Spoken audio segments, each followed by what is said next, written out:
Hi, welcome back to the Dylan Rounds case. Welcome to the chat if you're currently here.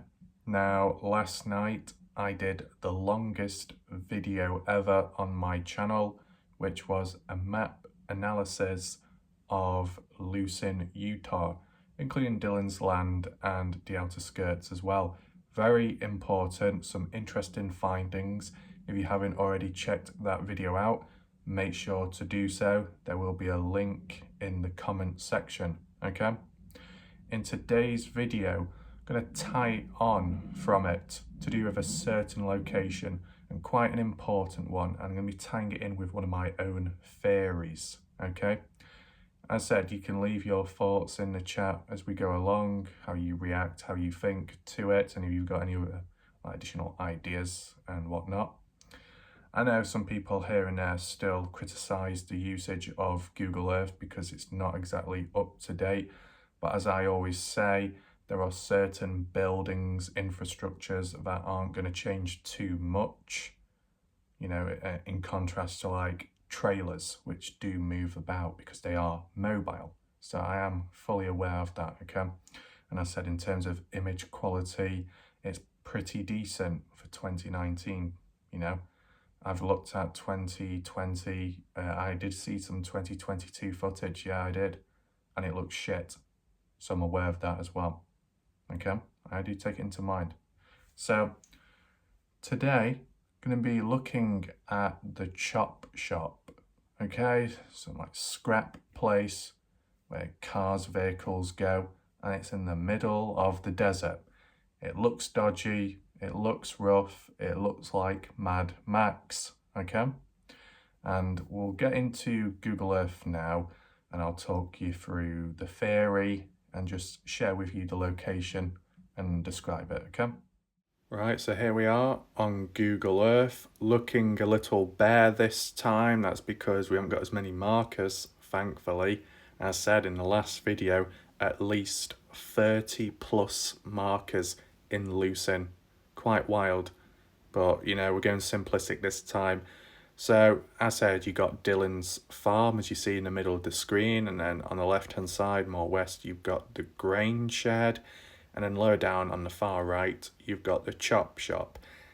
We will zoom in on the farm and the grain shed shortly when discussing my theory, but let's just have a quick refresh look at the chop shop. You look at the surrounding area, okay, looks very dry. You do have a lake there which is fucked up and blurry. You got like another lake here which is more dried up, and as well a few ponds up that way. We zoom in specifically here. There are like a couple of like holes around, as I said. Well, not them, but you know, just a few little black holes, which is weird. And right here, the chop shop. Now, to be fair, you look at it from this zoom level, and you know, if you're just looking at it first time round, you'd just be thinking, oh, bunch of trees. It literally looks like it, or some vegetation, some bushes. But now, when you zoom in, you start seeing it evolve and what's actually there. And it is kind of interesting considering where it is at, you know what I'm saying? Now, the archive's scattered around, but that's like how junkyards, scrapyards are like. Whether it be just directly for scrap, disposing of cars, you know, selling pieces from cars and stuff like that. You know, you get the picture, the idea of what it's about. Is it an official one? Probably not. There's no official markers or advertisement on it. Is it like an off-license, more dodgy type one? Could be. Does anyone who owns it lives there at the same time? Possibly.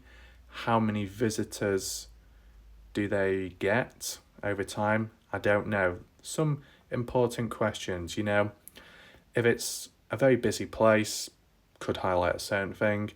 If it's just for the odd individual, the odd contact who might be a criminal, then it could sway more in Dylan's case and the outcome of that. And that's what we're going to be talking about, okay? So whilst just observing the area, as said, you do have a couple of track marks scattered around. Now, I don't know if that's from vehicles coming and going. Probably, because when you look at it, that's the main dirt road in the middle of the screen. As you can see, this one here. And I guess people would drive down, spread out, park up or something, and then meet up with someone. So it looks like one main entrance point, and most people use the road. The people aren't just gliding across from other angles and spots. I know people did say about, dried up lakes, beds and stuff like that, how the ground can still be a little bit damp, wet, like quicksand, you could get stuck, etc. Yes, aware of that, okay? But to be fair, you still get some track marks in those areas, so you can never be too sure. The actual, things on display. Yes, it looks like you got some bits of scrap just, thrown about, spread out, and bushes as well. You got a few vehicles as well, like the one here. The important point I want to make, put forward is this is 2019 imaging. So I'm not directly looking at this to see if I can find Dylan's truck on the spot right now. But what I'm putting forwards is the possibility that could Dylan be here, or /and the truck that was used to take Dylan somewhere was brought here to get rid of the evidence. You know what I'm saying? That's my theory for this. So you got white truck there, couple more trucks here, as you can see. Looks like an RV there, trailer, smallish one. Another RV there. I remember in the last video, some impetuous individual, can't remember their name, then again, why would I? Default profile, typical, was whinging and whining, saying, oh, if you don't know what you're talking about, then why are you making this video? And it's like, do you not even understand the language I'm using? Come on, use your brain. Well, that's if you got one. But yeah, 2 trailers there at least. There could be a third one there. I don't know if they're more trailers or storage units. They look more like storage units, to be honest, grey and dark. The RVs tend to be white most of the time. You do have a few more cars scattered about. Something there, I'm not quite sure what that is. It's just trying to see, like I said, if you notice any objects, anything strange that stands out, feel free to, leave a comment. Not as spread out as the likes of, Jim Brenner's trailer when he had that explosion. It's quite, you can't really say uniformed, but in a close proximity. It's not spread out. I mean, they've got all the space in the world, haven't they? So it's not exactly a big business. It doesn't seem like a very active, busy place. Because if it was, then surely the whole area would be covered. Yeah, it's only just this tiny spot. So it would make me think only a couple of people come here now and then. You look at Chase Venstra's homestead. You look at his vehicles. You had a truck here. You had a car there. And one or two wasn't in the best conditions, might have not been running. Was it taken here? No, it was just dumped, left behind. So makes you wonder who does come. As for Jim Brenner's vehicle, his truck, I don't know if police have recovered it. I've not heard much about that. If you know, feel free to leave a comment down below or in the chat, because that could help clear that up. If we're under the assumption that Jim Brenner's truck has not been found yet, it could well be here in recent time, okay? So, as I'm going along, doesn't seem to be much else.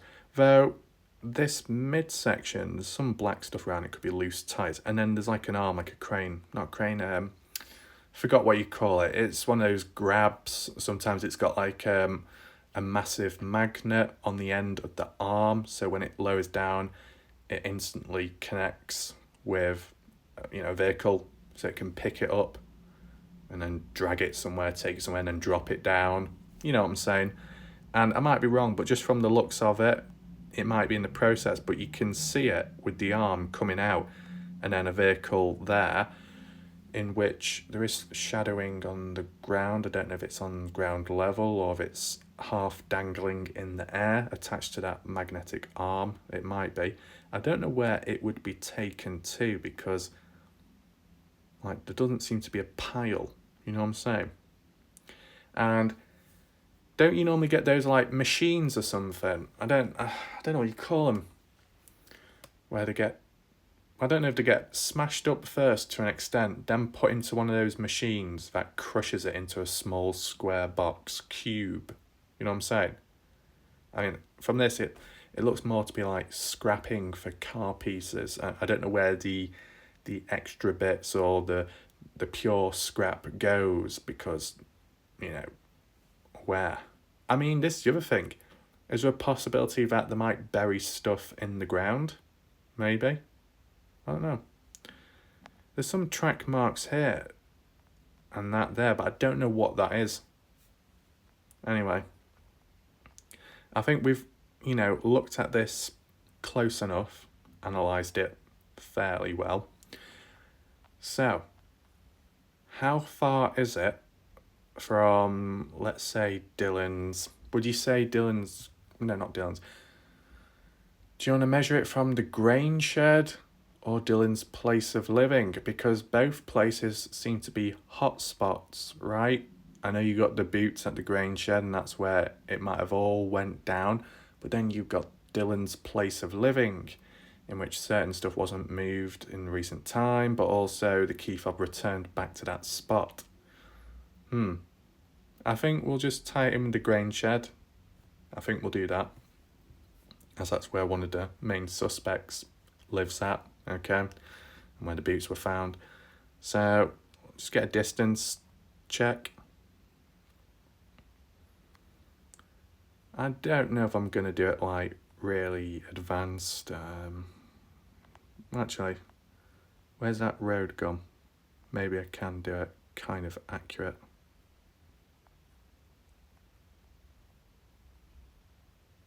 So it's like up here, and then I think it goes here.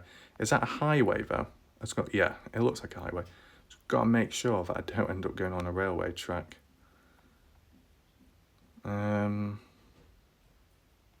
Right, over there. It's not obviously the most accurate or the best, but it'll do just for now. You know what I'm saying? Dylan's farm, about 9.32 miles. Connect that on to the grain shed. Boom. About 15.3 miles. Okay? So from the grain shed to the scrapyard, the chop shop, about 15 miles, okay? So, you know, kind of fair distance, but if you're in a vehicle, pretty easy, to be fair. Let's be realistic, you know. People manage to get from Luton to Montello fairly easily, and that's like 30-40 miles, so this ain't nothing, really. So with that in mind, with having the distance in check, let's just simulate what could have happened at the time, okay? So we returned back to the grain shed, this area, okay? There's the grain shed. Let's say Dylan's parked his vehicle inside. At some point, the boots appear down here for some reason with Dylan's blood on it, which was confirmed by the police in the end. So within this area, whether it be a confrontation, an ambush, Dylan gets hurt. Okay. He's unconscious? Maybe. He's dead on the spot? Maybe. Let's just say he's bundled into a car. But whose car though? It can't be the grain truck, as it was found parked in the grain shed, okay? And it was analysed and there wasn't really much evidence from it. Dylan's Ford F-150 Raptor was still at Dylan's farm, his place of living. So, can't be that. Then again, you know, it was adjusted the seat. So that's still kind of questionable. But I can't imagine that vehicle specifically being used and then going to the scrapyard, because what's the point going to a scrapyard in that vehicle if you're not going to scrap it? You know what I'm saying? What would you actually be taking down there to be disposed of? Could be Dylan, but, you know, it's like, it would have to be very corrupt, wouldn't it, at the scrapyard, for you to go down and say, hey, I've got a body in the back of this car, can you dispose of it, but not the car, because I need to be able to drive back to where I live. I don't think they would comply unless they are criminals themselves and there's like a pact. That if that was the case, then ultimately we'd need to see if Dylan's car, his Ford F-150, was cleaned inside. If it wasn't cleaned inside, then there must be, or must have been at some point, evidence, DNA of Dylan if he was placed on the back seat, slumped. You know what I'm saying? If it was cleaned, then it could mean, well, it's very suspicious then, because someone must have put Dylan in the back or somewhere on one of the seats and cleaned it so there wasn't any evidence after. So that's certain ways to look at it, right? And it's probably not as practical now with, you know, the family taking the vehicle back and touching it back then. So it's probably too late now with that regards. But feel free to leave a comment what you think about that, you know. Even if someone else's vehicle was used, you know, it still makes you think, why was Dylan's own car locked up, adjusted inside, when there'd be no need for him to do that? So it must still play a role in some way. You can't discount it, really. Okay. So, let's say it's Jim Brenner's truck. And I'll say it on the spot because some people might correct me in this live premiere and say, oh, yeah, but it wasn't his truck because it's been found because of this, because of that. Okay, then I'll throw in another condition, like another option. Whether it be Jim Brenner's vehicle or Chase Venstra's or Don Hatley's or somebody else. Okay? Even Kurt Wadsworth. Maybe it was one of the militia's vehicles, buggies. Who knows? If they're tearing it up, that sounds a bit degenerative, me saying that, but if they're speeding across, you know, you've seen all the track marks spread out all over the place, they might have passed by the chop shop. So really, it could be anyone. It could be Jim Brenner's vehicle, Don's, Chase Venstra's, or the militia. Either way, Dylan may have got hurt, taken out in this spot, dumped into the boot of one of the vehicles, and then taken all the way over that way to the chop shop. Now, which way would they have gone? I mean, I guess there's different roads. I'll try and use the one which I did before to get to, okay? Might not be the best. This road down here, driving down through the gate, turning left, passing sun tunnels, coming down here, passing by Dylan's farm. Whether anything happens there on the spot or not, questionable. Keep on driving, following that thin road, which ends up disappearing. And eventually, actually, where was that road at, anyway? I'm sure there was like a cut-off point. There must be, there's got to be a cut-off point. Oh, you see the rendering taking a blow. There you go. Not going to Don's farm. I just remembered. So you see the grain shed over there, coming down the road through the gate, passing sun tunnels, and then almost approaching Don's farm, but turning off right down this road here. Going down, because this is the one I used when I was measuring the distance. Quality shit at the moment because of the shit processing, but that doesn't matter at this moment in time. But you can see that black line, which is the road. So fairly accessible, easy to get to. Coming to this point, and then that faint road, there's the coordinates, okay? Faint road, which you just about see here, crossing over and finally getting to this part. So the actual route from the grain shed to the chop shop is fairly, easy, pretty straightforward. There might be shortcuts, other alternatives, but this is one of them and it's doable. So, anyone could have come down here. I'll just give my idea about Jim. Jim eventually driving down here, getting to this point, getting out the vehicle, it's parked up on the side, Dylan's inside. Whether the owners of this place are aware of that or not, Dylan could be in the boot, the back seat, covered up, who knows. Jim gets out, comes up to one of these guys who works or lives there and says, "Hey, can you dispose of this vehicle for me?" And they're like, "Oh, do you want paying? What about the scrap? Do you want any money?" I don't know how things work like that, but let's just say there was, and Jim could be like, "Oh yeah, sure," or "Oh no, it don't matter, you just have it for free." No, just have it, okay? And then, the car's, brought closer here, picked up, whatever, by the digger or whatever equipment, crushed, smashed, broken into pieces, maybe shaped into a square box, or just broken up in some way and then disposed of afterwards in a certain way. As I said, I'm using this language because I'm not an expert on this stuff, but you'll know what I'm getting on about, okay?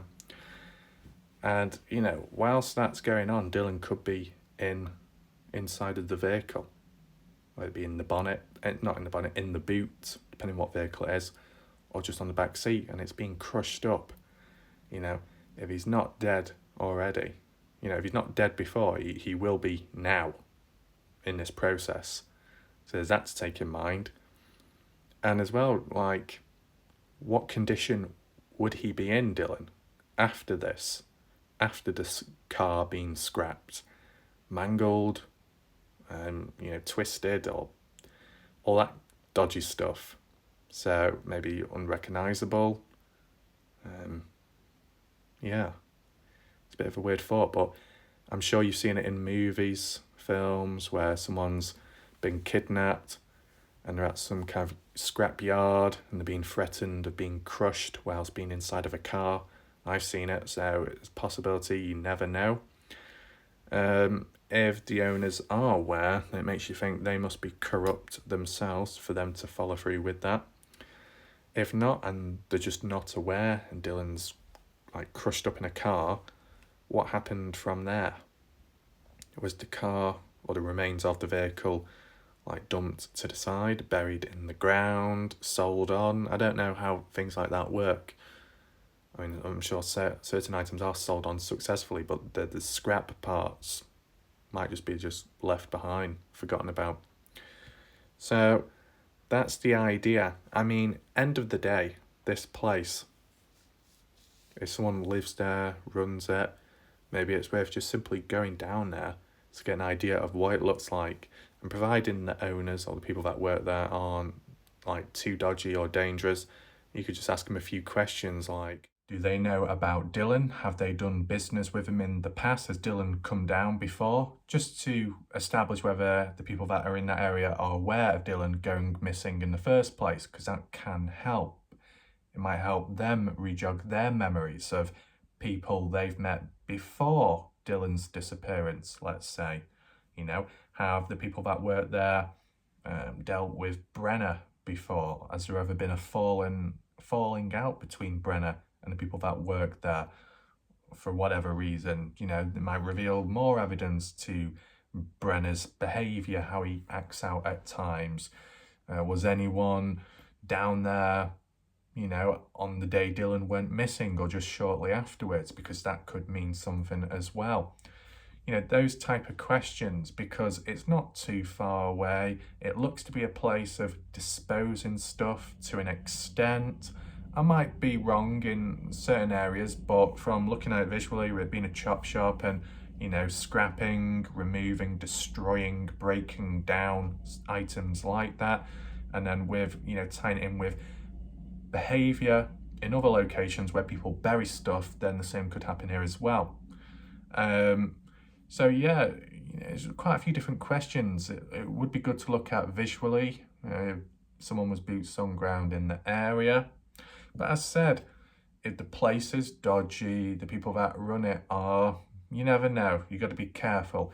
If the militia have any ties to the place as well.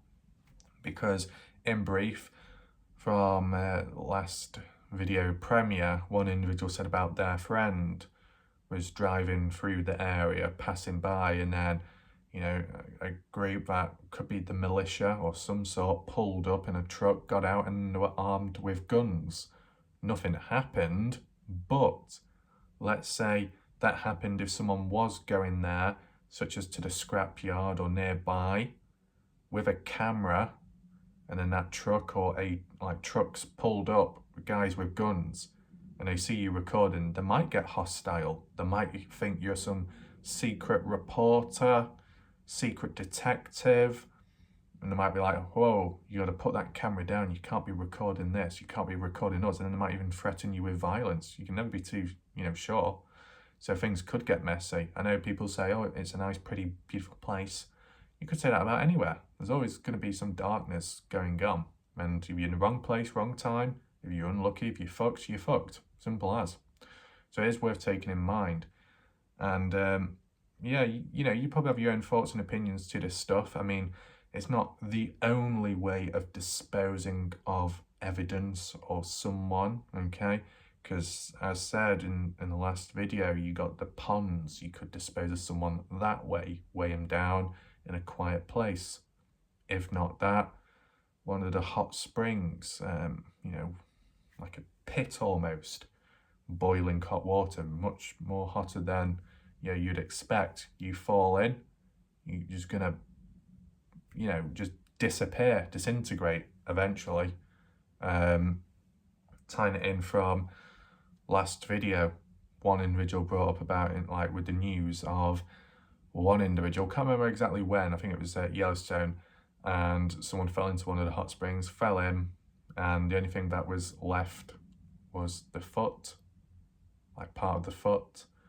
Not exactly identifiable of who it actually was, though, because of the lack of remains. You get that idea. You got something like that, then people might dispose of them that way. And there does seem to be hot springs possibly in the area, so, you know, you never know. Then again, though, that area, what we pointed out in the last video, was near military base, so maybe it's not as likely or as practical to go down there. But as I said, there's different variants of disposing of someone, but also evidence, vehicles, equipment too. So really the main question is, where is Jim Brenner's vehicle? Is it missing or has it been found? That would help clear up certain points, okay? I mean, as for disposing of people in other ways, you know, you see it with the serial killers, where they might get a barrel, some form of, what was it sulfuric acid, fill it up, and then just dump someone in the barrel, and then just leave it, and then they just break down into sludge, and then you drain it away, pour it somewhere, the end. I mean, serial killers have done that, and then they've ended up pouring, you know, the liquid under the basement or something, but then they've ended up getting found out in the end. But, you know, it's a fairly effective way. I mean, I'm no expert, obviously, but, you know, it depends what the suspect is like, how they think. If the suspect is reckless, they're not going to do a clean job, are they? If it's all planned, calculated, more sophisticated, then a better job will be done. Depends how you look at it, because with Dylan not being found yet, you could say, well, if Jim Brenner is the one technically he's done a good job, right, in terms of disposing of Dylan in some way because he's not been found. But you still got to ask yourself, was anyone else involved that could have assisted in some way or another? Because you never know. And tying it on with other possible people, don't know who it is because I don't think the name's been revealed yet. But I think in one of Salty Pancake's recent live streams, I think his second latest one individual, I think called Ranger, was talking on the, what do you call it, on the panel, and was saying how there is a new key suspect, a new key individual who could be responsible, and it's going to shock people because no one's expecting it. I don't know who it could be. It might be someone we've never heard of before, but regardless, it doesn't surprise me if there are other people involved. You know, Jim Brenner himself, his age, his size, build and health, he can only do so much, right? So he might have had help. That's the way I see it. Maybe you have a different opinion. Leave your thoughts down below. What do you think about this? What do you think about this mystery new suspect? Don't know how guaranteed it is. It might be false information. It might be weak information or weak lead. You can never be too certain because of the way the case has gone over time. So I guess time will tell. As for other related stuff, you know, you still got people referring back to the grain shed, as in objects once not there but now appearing. I think the mob crews looked at that in recent time, as well as the track marks as said. What else? Maybe people looking at the odd Facebook post. I think there was one of Justin Rounds or something. Can't access it because I don't have a Facebook account. Justin Rounds saying he's had enough of Box Elder County or something. Kind of an old thing now, but kind of shows his emotions and how he thinks and feels about stuff. And I know people can just jump in and say, oh, what do you expect? It's bound to be that way. But, you know, from what we've seen in interviews, it's been Candice, the main person at the front of the ship, doing all the talking and steering. Not literally, you know what I'm saying. And Justin Rounds has kind of been sat back, looking relaxed and quiet and reserved, but, you know, inside might tell a different story and it might start revealing a little bit now. So that could throw away, clear up any doubts or suspicion which some people might have towards him, because that is a thing. So yeah, I don't think there is as much, well, there is still people talking about Ty, saying Ty is dodgy. I don't know about that. Kind of back and forth, isn't it? I think he's left the odd comment on my channel, you know, but I don't know if it really is him. You know, okay, he's appeared on these panels and chats, obviously, and appeared in Lance's video, but, you know, you look at, I don't know which videos it is now, but you look back, you know, it says Ty Corbin on one of the usernames, like a grey default profile picture, something like that. No content on his channel. I can't remember when the account was set up, that could reveal that. And he's left the odd few comments saying a range of stuff. One of them was, I need to contact you. I need to tell you some information, man. I'm like, well, how do I know if it is really you, though? You know, it could be anyone. It's happened extensively in the past with the Kenny Veach case, so obviously I have adapted. You know what I'm saying? And then he got a little bit cocky at one point, or a bit sarcastic. Maybe that could be him. Depends if he's sarcastic. I don't really know about that. And what was another one? He was leaving a comment about saying something about, oh, if any of you watch Pancake's videos, you'll know better than him. And it's like, you say that, and yet you're the one that appears on the panel of Doug, in which Doug supposedly spreads a lot of misinformation. So whilst Ty is criticising Pancakes, as well as people that view Pancake's videos as being just as bad because of the whole misinformation thing, and then you got Ty himself appearing on Doug's channel, no thanks, who also supposedly spreads misinformation, or at least exaggerates stuff. So there you go. And as well, you know, kind of Julie pointed it out, you look at one of, which one is that? I don't know, it must be a recent one, of Doug's recent videos. His thumbnail, he's upgraded it even more now. He's gone for like a cartoon style effect now of himself. I don't know where you got that hair from though. Maybe it's borrowed, you know, maybe he has to give it back in a few days' time. But yeah, kind of interesting. So yeah, I think that is ultimately it, okay? Hope you enjoyed the video. Leave your thoughts, additional ones down below in the comment section. Thanks for watching, see you next time. Goodbye.